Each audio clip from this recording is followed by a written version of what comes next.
Olá, meus irmãos, minhas irmãs. É com imensa satisfação que estamos nos reunindo aqui mais uma vez, nesta página virtual, neste centro espírita virtual, para mais um momento de estudo, mais um momento de reflexões acerca do Evangelho do Cristo, à luz da doutrina espírita. E por isso, mais uma vez agradecemos a Deus, nosso Pai, de infinita bondade, misericórdia e amor, em especial e acima de tudo, pelo dom da vida. Agradecemos a este Pai por nos conceder constantemente oportunidades. E exatamente por isto que aqui nos encontramos mais uma vez, aproveitando mais uma vez estas infinitas oportunidades que o Pai nos concede. Não podemos deixar de agradecer a Jesus de Nazaré, nosso Mestre e Senhor, guia e modelo para toda a humanidade, por estes belíssimos ensinamentos que ele nos deixou de forma exemplificada, conforme nós encontramos em suas biografias ou em seus evangelhos de amor. Agradecemos aos espíritos amigos pelo amparo, pela proteção, pela assistência que sempre tem nos dado ao longo da nossa trajetória. E não podemos deixar de agradecer a todos vocês, irmãos e irmãs de jornada, que constantemente estão aqui conosco nesta página virtual, em todas as nossas reuniões para estudos doutrinários, estudos do Evangelho do Cristo, à luz da doutrina espírita.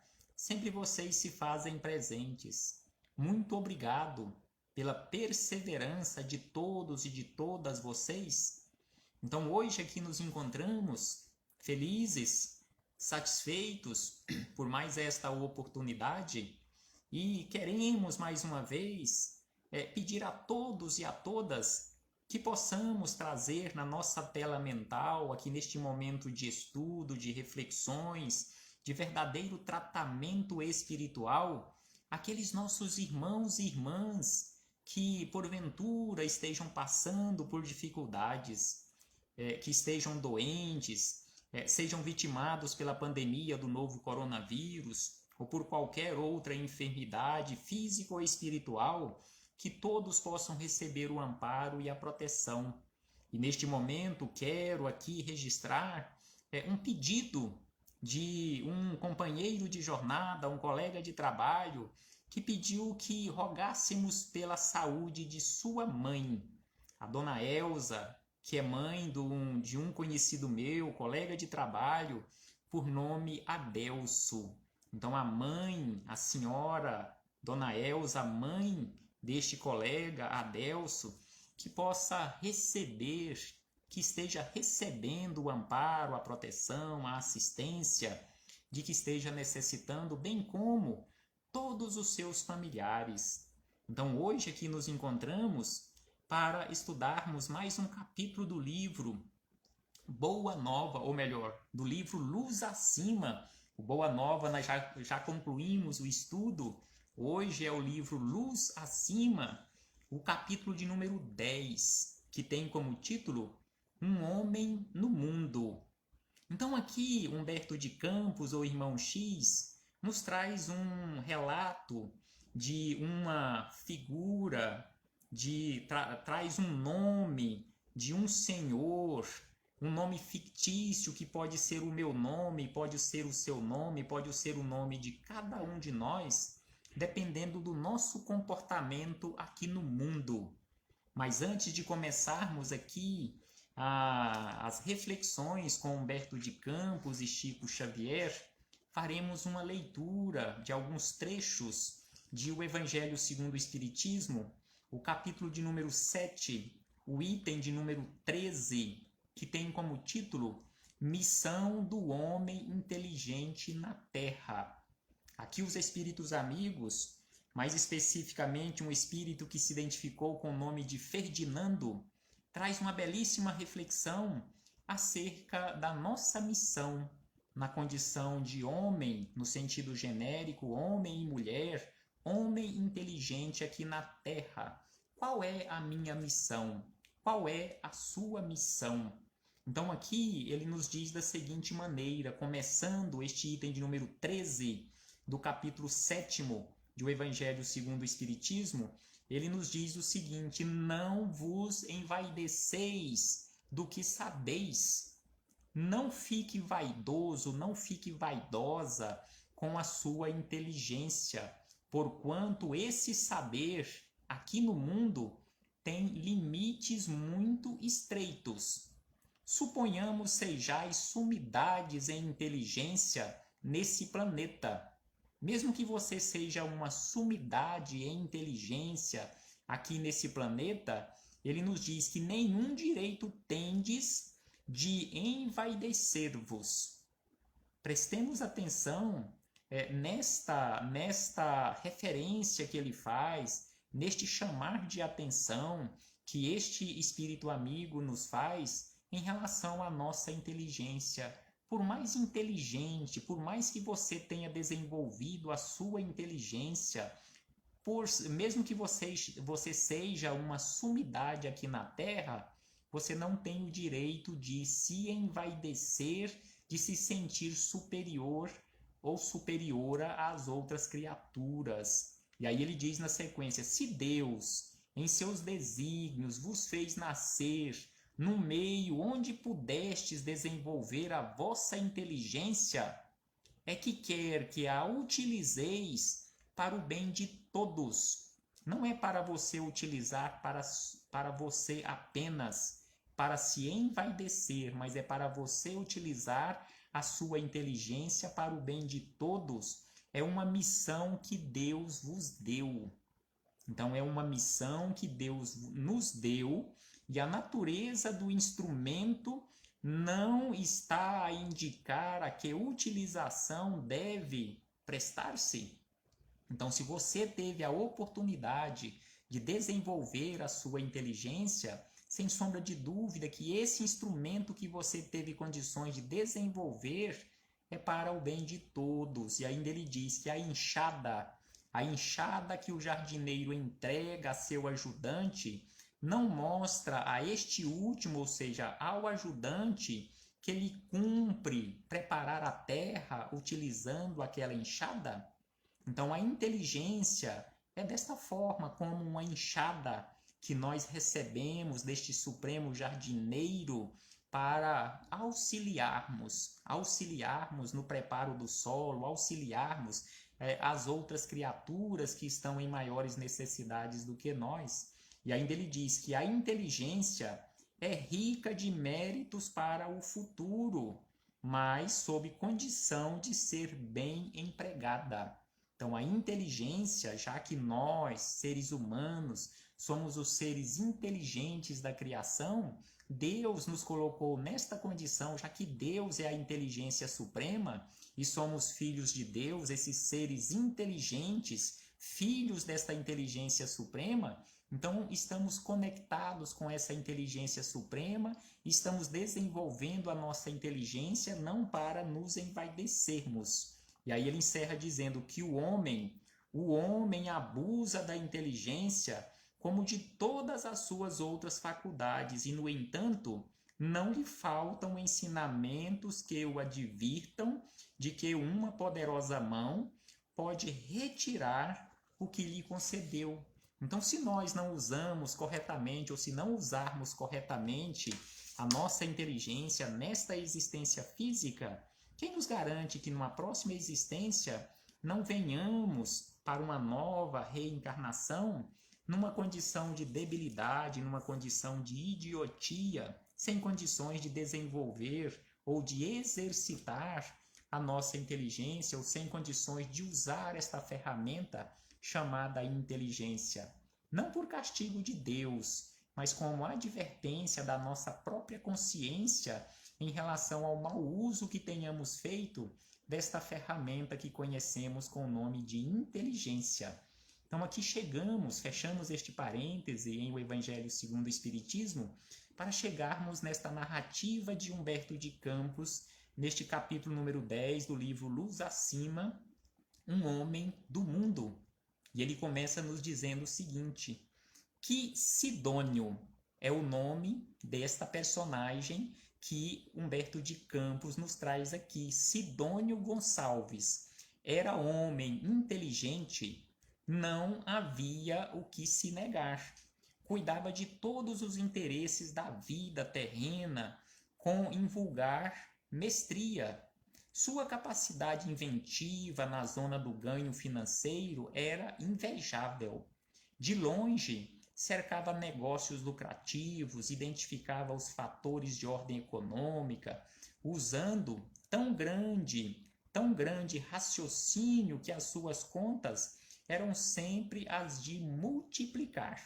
Então ele só pensava no lucro, ele só trabalhava para o ganho financeiro e tinha, como se diz, um bom tino, um grande tino para os negócios. Era como aquela história do Midas, que tudo que ele colocava à mão virava ouro, ou seja, tudo prosperava em suas mãos.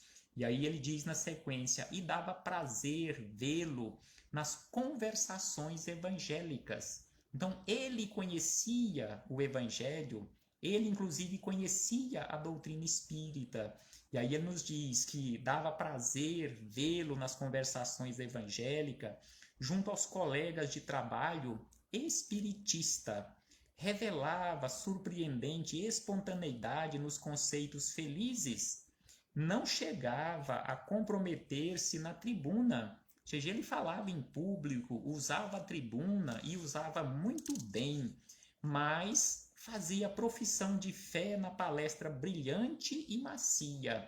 Então ele tinha condições, ele tinha conhecimento, fazia a exposição do evangelho e fazia muito bem, usava muito bem a tribuna na sua profissão de fé. Os amigos espirituais, observando-lhe a capacidade intelectual, tudo faziam por chamá-lo ao desbravamento de caminhos para a esfera mais alta, mobilizando recursos indiretos. Então, os amigos espirituais começaram a observar e sabiam da sua tarefa ou da promessa de tarefa aqui na Terra e começaram a mobilizar todos os recursos para que ele realmente iniciasse esse trabalho de desbravamento desses caminhos para esferas mais altas, já que ele estava no terra-terra, mais voltado para os recursos financeiros transitórios aqui da vida material. E aí ele diz na sequência que Sidônio era homem admirável no jogo das aquisições transitórias, ou seja, muito bom para fazer negócios, que não faria se aplicasse à mente as propriedades eternas do espírito. Se ele tinha toda aquela capacidade para os recursos financeiros, recursos transitórios aqui da Terra, se começasse a utilizar corretamente os recursos para a vida espiritual, sem sombra de dúvida que faria um belíssimo trabalho. Esta era a esperança da espiritualidade. E ainda diz que, em razão disso, congregaram-se parentes próximos e remotos no outro mundo, a fim de lhe soerguerem o padrão íntimo. Então mobilizaram todas as forças, em especial do plano dos desencarnados, ou seja, do outro mundo, do outro lado da esfera da vida, para que ele pudesse ser chamado para o verdadeiro trabalho de soerguimento dele próprio e de outras criaturas. E ainda ele diz que crivaram-no de mensagens consoladoras e elevadas, puseram-lhe nas mãos, por intermédio de valiosos amigos, centenas de livros notáveis e avisos santificantes. Devia ser bom e útil, valendo-se da vida terrena para iluminar-se. Então eles fizeram todo o esforço, todo o trabalho, mobilizaram o mundo espiritual, mobilizando o plano físico, direcionando uma quantidade enorme de mensagens consoladoras e esclarecedoras, assim como centenas de livros de leituras edificantes, para tentar lhe convencer para o trabalho na semeadura do Evangelho. E ainda ele diz, Sidônio, porém, fosse nos salões ou nas ruas, esquivava-se gentilmente ao serviço comentando. Então, todas as vezes, conforme veremos na sequência, todas as vezes que ele era convidado ao serviço, ele se esquivava. Então, ele diz que quando ele era convidado, ele se esquivava gentilmente e dizia da seguinte maneira: quem sou eu, meus amigos? Sou um homem do mundo, atolado em negócios materiais. Não estou preparado em face da sementeira divina. Então, este era o argumento que ele utilizava quando era convidado para o trabalho da semeadura. Quem sou eu, meus amigos? Sou um homem do mundo, ligado e apegado às coisas materiais deste mundo. E aí ele diz que os benfeitores do além, contudo, não repousavam. Gonçalves era chamado ao reino do Senhor através de mil modos, da linha de conhecimento a que chegara, entretanto, descia sempre, incapaz do impulso de elevação. Então ele chegou numa linha de conhecimento, mas não passava dali, ele descia sempre, incapaz de, através da sua boa vontade, usar aquele impulso para a elevação. E nós? Como está o nosso comportamento? Será que estamos nos comportando? A maioria de nós, será que ainda está ou estamos nos comportando nesta condição do senhor Sidônio Gonçalves, que quando somos convidados para o trabalho de edificação, usamos este argumento: quem sou eu? Não sou digno desse trabalho, não estou preparado para isto, chame outro, porque eu não dou conta de realizar essa tarefa? Será que estamos usando estes argumentos ainda? E aí acrescenta Humberto de Campos que se Sidônio era convidado a visitar doentes, sua resposta era bem clara: quem sou eu? Nada tenho para dar. Além disso, sinto-me inabilitado para socorrer enfermos. Tenho os nervos em pandarecos. Então, este também era o argumento que ele usava quando era convidado para visitar pessoas que estavam doentes, necessitando de uma visita, necessitando de um auxílio. Quem sou eu? Não tenho nada para dar. Será que algum de nós é tão pobre material ou espiritualmente que não tenhamos nada para oferecer ou nada para dar para alguém que está em necessidade? E aí ele acrescenta que quando algum companheiro inspirado pelos espíritos benevolentes vinha rogar-lhe o concurso na direção de algum centro de caridade, replicava de pronto. Então ele respondia quando era convidado para um trabalho de direção, já que ele tinha uma capacidade muito elevada de administrar as coisas materiais. Então ele era convidado para administrar algum centro de caridade e ele respondia: eu? Que pensam de mim? Sou indigno de tal responsabilidade. Minha presença complicaria as questões em vez de resolvê-las. De outras vezes, irmãos de luta nas mesmas circunstâncias solicitavam-lhe o empréstimo de nome para o serviço de beneficência cristã, mas Sidônio respondia da mesma forma e de forma implacável: nada disto. Quem sou eu? Não tenho valor algum e a opinião pública jamais me perdoaria. Substituam-me porque, de fato, não sirvo. Então, os espíritos amigos, sem sombra de dúvida, nos ofertam todas estas oportunidades, nos convidando constantemente para o trabalho no bem. Certa feita eu recebi um convite deste, vou deixar aqui o meu, como dizem os nossos irmãos da Igreja Reformada, deixar aqui o meu testemunho. Em 2009, eu fui convidado para o trabalho da semeadura. Eu respondi uma única vez desta forma como Sidônio: quem sou eu? Não estou preparado para este trabalho, chame outro, porque eu não dou conta de fazer este trabalho, não estou preparado. Ainda bem, apesar de não ter aprendido quase nada e estamos ainda em processo de início de aprendizado, ainda bem que aquele portador do convite não desistiu e foi bastante incisivo. E de uma forma bastante até dura, ele me respondeu da seguinte maneira: jamais repita que você não está preparado, que você não dá conta do trabalho.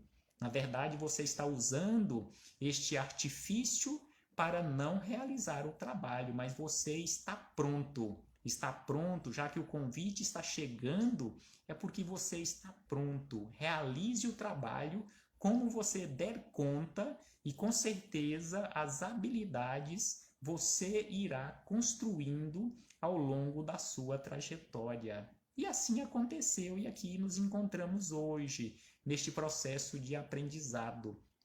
E aí diz na sequência, fechando este parêntese, diz na sequência Humberto de Campos da seguinte maneira, que continuava frequentando as reuniões evangélicas, apesar de não querer trabalhar. Sidônio continuava frequentando as reuniões evangélicas e prosseguiam os apóstolos da espiritualidade acenando-lhe ao coração. Eles não desistiam e eles não desistem de nós. Constantemente estão enviando os convites através das oportunidades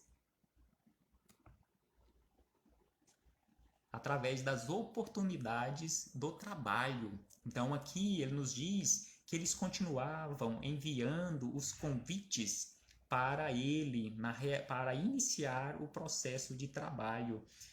Aí ele diz na sequência da seguinte maneira, que sugeriram-lhe uma outra forma de convite através de uma sugestão, certo dia, o desenvolvimento mediúnico em benefício dos infortunados.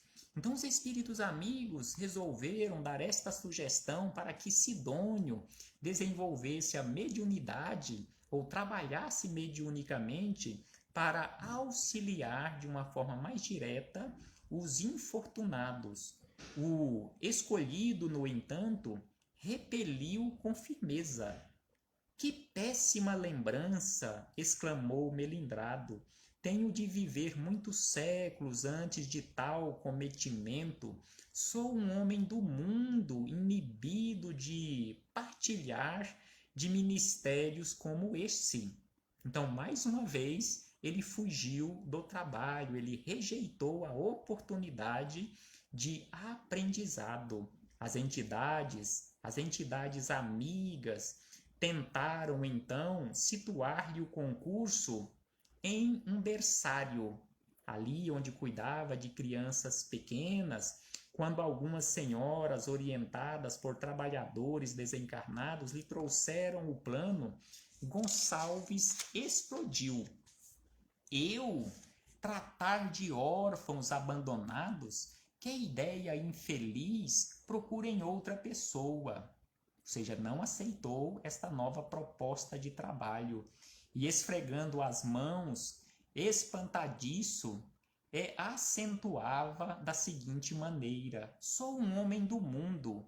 Os círculos superiores buscaram então localizar-lhe o serviço num asilo de velhos, ou seja, mais uma oportunidade que eles lhes ofereceu da seguinte maneira, num asilo de velhos, para que a sua mente, através da assistência fraternal, conseguisse algum acesso a regiões de pensamentos mais nobres.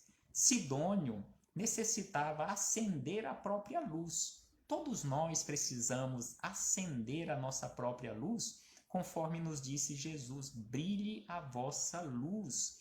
E as possibilidades que detinha estavam prestes a se extinguir. Quando as nossas possibilidades serão extintas aqui na Terra, nesta existência que estamos vivendo? Não sabemos. Pode ser hoje, pode ser amanhã, pode ser daqui um mês, pode ser daqui uma década. Não sabemos, mas aqui ele diz que para Sidônio as suas possibilidades, as possibilidades que ele detinha naquela existência estava quase terminando. A existência curta na terra já lhe impunha o entardecer. O interessado na bênção, contudo, recusou-a, registrando o apelo que se lhe dirigia à cooperação, anunciou sem tergiversar, ou seja, sem pestanejar, sem pensar. Então ele diz, absolutamente não aceito a incumbência, e redizia, quem sou eu? Sou um homem do mundo. Por fim, os missionários, numa última tentativa, os missionários da espiritualidade superior recomendaram-lhe a oportunidade de amparar alguns loucos relegados ao hospício. Então eles resolveram dar, como se diz, uma última oportunidade ou uma última cartada, oferecendo a Sidônio a oportunidade de auxiliar em um hospício. O colaborador retardatário poderia fazer muito ainda. Ajudaria companheiros devotados ao bem e salvaria vários doentes. Todavia, em face do novo convite, esperneou e negou e fugiu. Ou seja, não aceitou aquela última oportunidade que ele não sabia que era a última oportunidade. Veio, porém, após esta última oportunidade, a hora da partida. A hora da partida, o momento em que soou aquela sirene para retornarmos para casa, soou para Sidônio. E neste caso, ao soar o momento da partida, Gonçalves realmente experimentou o coração vazio e angustiado. Nada mais fizera que algemar-se aos interesses efêmeros e sem o veículo de carne, não sabia como utilizar a enormidade do tempo além túmulo. Via-se aflito, sem equilíbrio e sem luz, já que ele não realizou o trabalho de início, pelo menos de iluminação aqui na Terra, através do trabalho na caridade, colocando em prática os ensinamentos que ele conhecia. E aí diz na sequência que dias, ou melhor, depois de longos dias e difíceis peregrinações pelas vias da incompreensão e do sofrimento, foi recebido por dedicado mensageiro celeste que lhe atendeu às rogativas tocadas de pranto. Sidônio ajoelhou-se à frente do sublime missionário e, envolvido em seu magnetismo inundado de amor, os olhos se lhe abriam. Era o retorno à claridade bendita. Mãos estendidas e trêmulas, interpelou o emissário, que não se mostrava disposto a ouvi-lo por muito tempo, em virtude das obrigações que o reclamavam em outros lugares. Missionários do plano espiritual, assim como missionários aqui na Terra, têm muitas ocupações, muitas obrigações, não tem muito tempo assim para desperdiçar. Então, com certeza, os minutos são contados para estes missionários.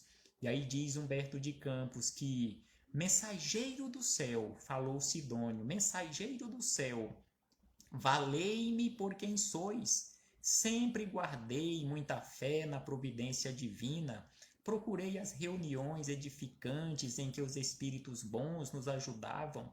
Fui um crente e deixei o corpo grosseiro, esperando a admissão nas esferas felizes. Ele foi aqui na terra, como a maioria de nós, aquele que tem uma fé sem obras. Conforme nos diz o apóstolo Tiago, a fé sem obras é morta em si mesma.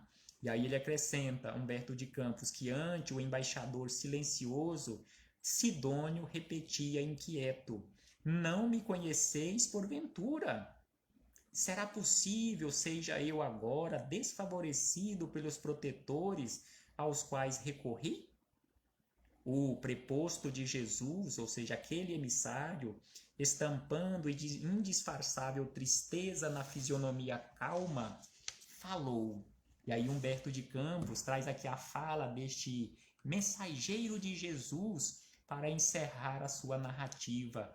Então, o mensageiro do Cristo, quando foi questionado por Sidônio se ele não o conhecia, ele respondeu: conheço-o bem.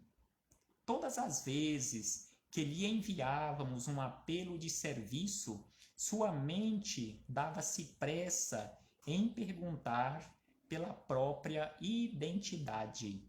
Então aqui ele lembra a ele que todas as vezes que ele foi convidado para o trabalho no bem, ele sempre respondia na forma de um questionamento: quem sou eu?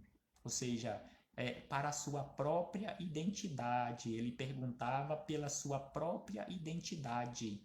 E aí diz Humberto de Campos: sim, sim, gaguejou Sidônio, extremamente desapontado. Mas refere-se efetivamente a mim? Sabeis acaso o meu nome? E aí o mensageiro respondeu a ele: como não? Esclareceu a entidade angélica: você é um homem do mundo. Quando modificar a sua direção, transferindo sua alma de residência, procure-nos, estaremos prontos a atender. Então, quando você, quando eu, quando cada um de nós realizarmos este processo de melhoria e deixarmos de ser apenas uma pessoa aqui no mundo, vivendo aqui no mundo, mas sem apego às coisas deste mundo, que possamos realmente procurar estes mensageiros do Cristo, que eles estarão prontos para nos auxiliarem, sempre estão prontos. Foi isto que ele respondeu para Sidônio. Quando modificar a sua situação, transferindo sua alma de residência do plano físico para o plano espiritual, nós estaremos prontos para lhe auxiliar. Então aqui encerra Humberto de Campos dizendo que o mensageiro desviou o caminho, a sua rota, e tornando a sombra, Gonçalves, de coração opresso, passou a recordar. Então aqui Gonçalves teve um tempo para meditar acerca do seu comportamento aqui na Terra. E para encerrarmos as nossas reflexões neste nosso encontro, vamos lembrar aqui o capítulo 17º de O Evangelho segundo o Espiritismo, no item de número 10, que tem como título O Homem no Mundo. O Homem no Mundo. No final deste item número 10, O Homem no Mundo, os espíritos amigos nos dizem da seguinte maneira, que a perfeição está toda, como disse o Cristo, na prática da caridade absoluta. Os deveres da caridade alcançam todas as posições sociais, desde o menor até o maior, ou seja, independentemente da posição social, posição intelectual, posição espiritual, posição econômica, qualquer posição que estejamos ocupando aqui na Terra, para os padrões aqui da Terra, sem sombra de dúvida que todos nós somos convidados para a prática da caridade. Nenhuma caridade teria a praticar o homem que vivesse isolado. Unicamente no contato com os seus semelhantes, nas lutas mais árduas, é que ele encontra ensejo de praticar a caridade. Não tem como praticarmos a verdadeira caridade nos isolando dos nossos irmãos de jornada. É no contato com os nossos semelhantes que temos a oportunidade, é para isto que temos, digamos assim, a obrigação de mantermos este contato. E aí ele encerra dizendo aqui, ó, não, ainda uma vez vos dizemos, ditosos sede segundo as necessidades da humanidade, mas que jamais na vossa felicidade entre um pensamento ou um ato que o possa ofender ou fazer-se vele o semblante do que vos amam e dirigem. Deus é amor. Encerro o espírito amigo, que Deus é amor. E aqueles que amam santamente, ele o abençoa. Então aqui é uma mensagem belíssima que está neste item número 10 do capítulo 17º de O Evangelho segundo o Espiritismo, o homem no mundo, o nosso comportamento aqui no mundo. que possamos refletir acerca disto, meus irmãos e irmãs, e colocarmos mãos à obra, diferentemente desta personagem que Humberto de Campos nos trouxe aqui, Sidônio Gonçalves, que o nosso comportamento possa ser bem diferente. Paz aos nossos corações e até breve. Até muito breve, quando aqui voltaremos a nos reencontrar para darmos continuidade aos nossos estudos e às nossas reflexões em nome do Senhor Jesus. Abraço fraternal a todos e a todas.